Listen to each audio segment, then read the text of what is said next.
IPL season 19ರಲ್ಲಿ RCB ಒಂದು ಬೆಂಕಿ ಟೀಮ್ ಅನ್ನೇ ರೆಡಿ ಮಾಡಿದೆ.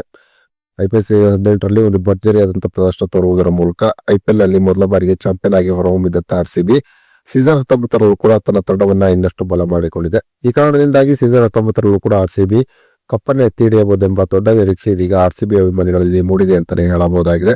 ಹಾಗಾದ್ರೆ ಐಪಿಎಲ್ ಸೀಸನ್ 19ರ ಹರಾಜಿನಲ್ಲಿ ಆರ್ಸಿಬಿ ಯಾವೆಲ್ಲ ಆಟಗಾರರನ್ನ ಖರೀದಿಸುವುದರ ಮೂಲಕ ಐಪಿಎಲ್ ಸೀಸನ್ 19ಕ್ಕೆ ಆರ್ಸಿಬಿ ಒಂದು ಬಲಿಷ್ಠ ತಂಡವನ್ನ ಕಟ್ಟಿದೆ ಎಂಬುದರ ಕಂಪ್ಲೀಟ್ ಡೀಟೇಲ್ಸ್ ಅನ್ನ ಈ ವಿಡಿಯೋದಲ್ಲಿ ನಾವು ನಿಮ್ಮ ಜೊತೆ ಶೇರ್ ಮಾಡಲಿದ್ದೇವೆ. ಈ ಸುದ್ದಿಯ ಡೀಟೇಲ್ಸ್ ಅನ್ನ ಕೊಡುವುದಕ್ಕಿಂತ ಮುಂಚೆ ನೀವು ಆರ್ಸಿಬಿ ತಂಡದ ಅಭಿಮಾನಿಗಳಾಗಿದ್ದಲ್ಲಿ ಈ ವಿಡಿಯೋಕ್ಕಂತೂ ಲೈಕ್ ಮಾಡಿ.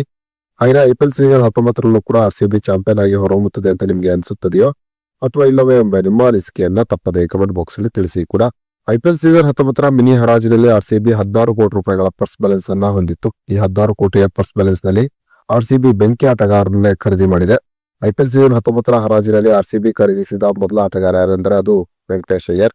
ವೆಂಕಟೇಶ್ ಅಯ್ಯರ್ ಅವರನ್ನು ಆರ್ಸಿಬಿ ಐಪಿಎಲ್ ಸೀಸನ್ 19ರಲ್ಲಿ ಖರೀದಿಸಬಹುದೆಂಬ ನಿರೀಕ್ಷೆಯಲ್ಲಿ ಆರ್ಸಿಬಿ ಅಭಿಮಾನಿಗಳಿದ್ದರು. ನಿರೀಕ್ಷೆಗೆ ತಕ್ಕ ಹಾಗೆ ವೆಂಕಟೇಶ್ ಅಯ್ಯರ್ ಅವರನ್ನು ಆರ್ಸಿಬಿ ಸೀಸನ್ 19ರಲ್ಲಿ ಖರೀದಿ ಮಾಡಿತು. ಐಪಿಎಲ್ ಸೀಸನ್ 18ರಲ್ಲಿ ವೆಂಕಟೇಶ್ ಅಯ್ಯರ್ ಅವರನ್ನ ಖರೀದಿಸಲು ಆರ್ಸಿಬಿ 23 ಕೋಟಿ ತನಕ ಬಿಡ್ ಅನ್ನ ಸಲ್ಲಿಸಿತ್ತು. ಆದರೆ ಸೀಸನ್ 18ರಲ್ಲಿ ಕೆಕೆಆರ್ 23.5 ಕೋಟಿಗೆ ವೆಂಕಟೇಶ್ ಅಯ್ಯರ್ ಅವರನ್ನ ಖರೀದಿ ಮಾಡಿತ್ತು. ಇನ್ನು ಸೀಸನ್ 18ರಲ್ಲಿ ಕೆಕೆಆರ್ ತಂಡದ ಪರವಾಗಿ ವೆಂಕಟೇಶ್ ಅಯ್ಯರ್ ಒಂದು ಉತ್ತಮವಾದ ಪ್ರದರ್ಶನ ತೋರಿದ ಕಾರಣ ಕೆಕೆಆರ್ ತಂಡದಿಂದ ಕೈಬಿಟ್ಟಿತ್ತು. ಇನ್ನು ಸೀಸನ್ 19ರಲ್ಲಿ ಆರ್ಸಿಬಿ ವೆಂಕಟೇಶ್ ಅಯ್ಯರ್ ಅವರನ್ನ 7 ಕೋಟಿಗೆ ಖರೀದಿ ಮಾಡಿದೆ.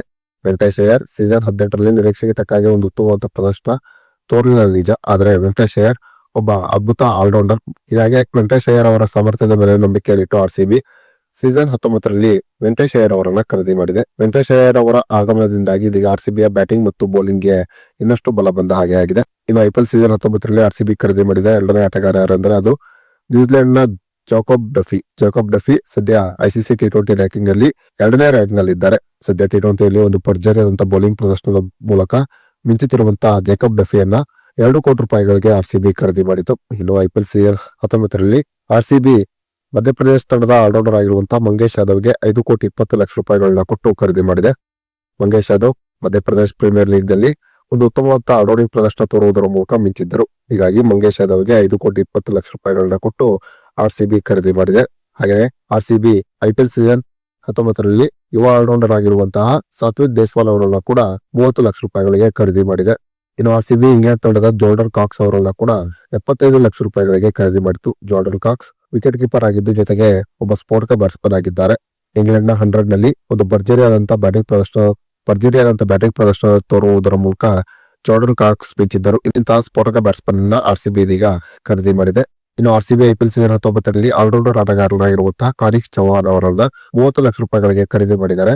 ಬೌಲರ್ ಆಗಿರುವಂತಹ ವಿಹಾನ್ ಮಲ್ಹೋತ್ರಾಗೆ ಕೂಡ 30 ಲಕ್ಷ ರೂಪಾಯಿಗಳಿಗೆ ಆರ್ಸಿಬಿ ಖರೀದಿ ಮಾಡಿತು. ಹಾಗೆ ಆರ್ಸಿಬಿ ಆಲ್ರೌಂಡರ್ ಆಟಗಾರರಾಗಿರುವಂತಹ ವಿಕಿ ಹೊಸ್ತಾಲ್ಗೂ ಕೂಡ 30 ಲಕ್ಷ ರೂಪಾಯಿಗಳನ್ನ ಕೊಟ್ಟು ಖರೀದಿ ಮಾಡಿತು. ಹೀಗೆ ಐಪಿಎಲ್ ಸೀಸನ್ 19ರಲ್ಲಿ ಆರ್ಸಿಬಿ ತನ್ನ ಸ್ಕ್ವಾಡ್ ಅನ್ನ ಬಲಪಡಿಸಿಕೊಂಡಿತು. ಇನ್ನು ಐಪಿಎಲ್ ಸೀಸನ್ 19ರಲ್ಲಿ ಆರ್ಸಿಬಿಯ ಸ್ಕ್ವಾಡ್ ನಲ್ಲಿ ಯಾವ ಆಟಗಾರರಿದ್ದಾರೆ ಎಂಬುದನ್ನ ನೋಡೋಣ ಬನ್ನಿ. ಐಪಿಎಲ್ ಸೀಸನ್ 19ರಲ್ಲಿ ಆರ್ಸಿಬಿಯ ಸ್ಕ್ವಾಡ್ ನಲ್ಲಿ ವಿರಾಟ್ ಕೊಹ್ಲಿ, ಅಭಿನಂದನ್ ಸಿಂಗ್, ಭುವನೇಶ್ವರ್ ಕುಮಾರ್, ದೇವದತ್ ಪಡಿಕ್ಕಲ್, ಜಾಕೋಬ್ ಬೆಥೆಲ್, ಜಿತೇಶ್ ಶರ್ಮಾ, ಜೋಶ್ Hazlewood, Krunal Pandya, Nuvan Tushar, Phil Salt, Rajat Patidar, Rasik ದಾರ್, ರೊಮಾರಿಯೋ shepherd, Suyesh Sharma, Swapnil Singh, Tim David, Yash Dayal, Venkatesh Iyer, Mangesh Yadav, Jacob Duffy, Jordan Cox, Satvik Deswal, Vicky, Vihaan Malhotra ಮತ್ತು ಕಾನಿಶ್ ಚೌಹಾಣ್ ಐಪಿಎಲ್ ಸೀಸನ್ 19ರಲ್ಲಿ ಆರ್ಸಿಬಿ ತಂಡದ ಭಾಗವಾಗಿದ್ದಾರೆ. ಇನ್ನು ಐಪಿಎಲ್ ಸೀಸನ್ 19ರಲ್ಲಿ ಆರ್ಸಿಬಿ ತಂಡವನ್ನು ನೋಡಿದಾಗ ಆರ್ಸಿಬಿ ಬಲಿಷ್ಠವಾಗಿ ಕಾಣುತ್ತಿದೆಯಾ ಅಥವಾ ಇಲ್ಲವೇ ಎಂಬ ನಿಮ್ಮ ಅನಿಸಿಕೆಯನ್ನ ತಪ್ಪದೇ ಕಮೆಂಟ್ ಬಾಕ್ಸ್ ಅಲ್ಲಿ ತಿಳಿಸಿ.